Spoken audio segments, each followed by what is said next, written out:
The list shows the number of songs that 5 students each downloaded last week. What is the mean absolute deviation of the numbers in the list? Alright, so to find mean absolute deviation, first you have to find the mean of the numbers, then find the absolute value of the differences, and then find the mean of those differences. So we're going to do this on our calculator by opening up a spreadsheet. We're going to name our list data, and we're going to fill it in. 32, 43, 38, 28, 51. Alright, so we're going to go back to our home screen, and we're going to use a scratch pad. In order to find the mean of that data, if you hit menu, and we're going to look at statistics, and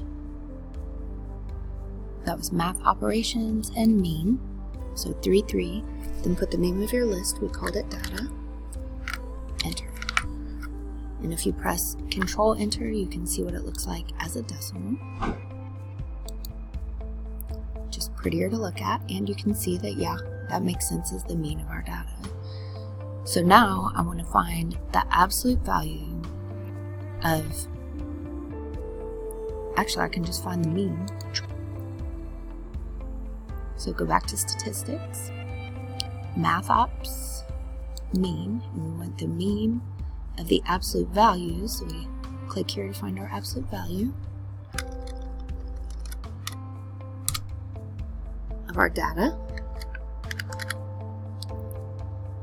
minus the mean